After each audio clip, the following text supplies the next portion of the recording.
શિવાય। પુરુષોત્તમ માસ મહાત્મ્યની કથાનું શ્રવણ કરતા સર્વ ભક્તજનોના હૃદયમાં બિરાજમાન પરમાત્માને મારા પ્રણામ। પુરુષોત્તમ માસ મહાત્મ્યની આ પવિત્ર કથા શ્રેણીના ગઈકાલના 9મા ભાગમાં આપણે રાજા ચિત્રબાહુની પૂર્વજન્મની અદ્ભુત કથા સાંભળી। આજના આ ખૂબ જ વિશેષ 10મા ભાગમાં એક એવી ચમત્કારિક પૌરાણિક વાર્તા સાંભળવા જઈ રહ્યા છીએ જે સાંભળીને તમે પણ આશ્ચર્યચકિત થઈ જશો। આજે આપણે જાણીશું એક એવા પરાક્રમી રાજા વિશે જેને વનમાં રહેલા એક સામાન્ય પોપટે જીવનનો સાચો માર્ગ બતાવ્યો। તો ચાલો સાંભળીએ રાજા દડધન્વા અને ચમત્કારિક પોપટની અમર કથા। પ્રાચીન સમયમાં એક બહુ જ શક્તિશાળી અને પરાક્રમી રાજા રાજ કરતા હતા જેમનું નામ હતું દડધન્વા। તેઓ યુદ્ધકળામાં નિપુણ હતા। તેમની પાસે વિશાળ સામ્રાજ્ય હતું, પરંતુ આટલો મોટો વૈભવ હોવા છતાં તેમના મનમાં ભક્તિભાવ ઓછો હતો। તેઓ પોતાના બળ અને સંપત્તિના અહંકારમાં ડૂબેલા રહેતા હતા અને ધર્મ કર્મની વાતોને અવગણતા હતા।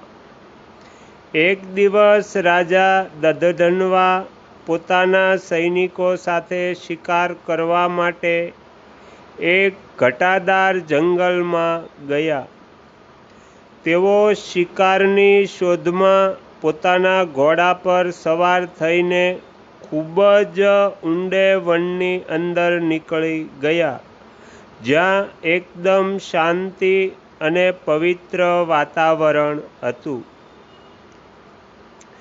જ્યારે રાજા જંગલમાં એક ઘટાદાર ઝાડ નીચે આરામ કરવા માટે ઊભા રહ્યા, ત્યારે અચાનક ઝાડની ઉપરથી એક બહુ જ મધુર અને સ્પષ્ટ અવાજ સંભળાયો।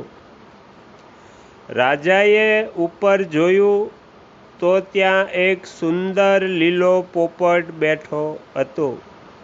પણ આશ્ચર્યની વાત એ હતી કે એ પોપટ કોઈ સાધારણ પક્ષી નહોતો, તે માણસની જેમ વેદોના શ્લોકો બોલી રહ્યો હતો।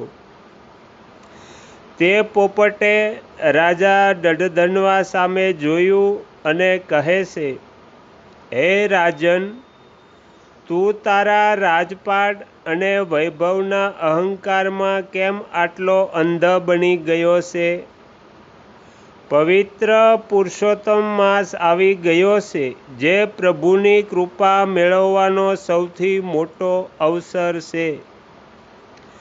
જે મનુષ્ય આ પવિત્ર મહિનામાં વ્રત, સ્નાન કે ભક્તિ નથી કરતો તેનું જીવન વ્યર્થ જાય છે। માટે તારો અહંકાર છોડ અને ભગવાન પુરુષોત્તમના શરણમાં જા। એક નાનકડા પક્ષીના મુખેથી આટલું મોટું જ્ઞાન અને દિવ્ય વાણી સાંભળીને રાજા દડધન્વા સ્તબ્ધ થઈ ગયા। તેમનો આખો અહંકાર ઓગળી ગયો। વાસ્તવમાં એ પોપટ પૂર્વજન્મના એક મહાન ઋષિ હતા, જે શ્રાપના કારણે પક્ષી બન્યા હતા અને રાજાને જગાડવા માટે જ ત્યાં પ્રગટ થયા હતા। પોપટની વાત સાંભળીને રાજા તરત જ પોતાના મહેલે પાછા ફર્યા।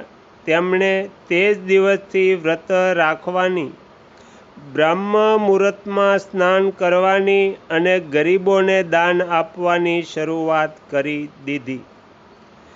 રાજાની સાથે તેમની રાણી અને આખા રાજ્યએ પણ પુરુષોત્તમ માસની ભક્તિ શરૂ કરી, જેનાથી તેમનું આખું જીવન ધન્ય બની ગયું.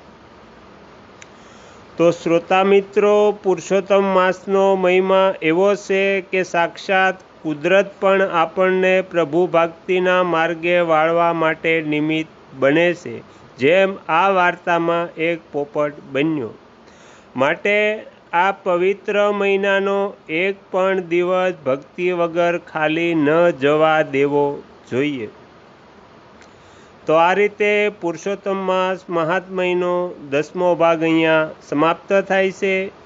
આવતીકાલે 11મા ભાગમાં આપણે પુરુષોત્તમ માસની વધુ એક અદ્ભુત વાર્તા, રાજા દડધનવાની વાર્તાનો બીજો ભાગ અને સુખદેવજીના રહસ્ય વિશે જાણીશું. જો આ વાર્તા ગમી હોય તો વિડીયોને લાઈક અને શેર અચૂક કરજો. રોજ આવી પાવન પૌરાણિક વાર્તાઓ સાંભળવા માટે તમારી ચેનલ ખીમજી કાચરિયાને સબસ્ક્રાઈબ કરવાનું ભૂલતા નહીં. જય શ્રી કૃષ્ણ. શ્રી સદ્ગુરુદેવની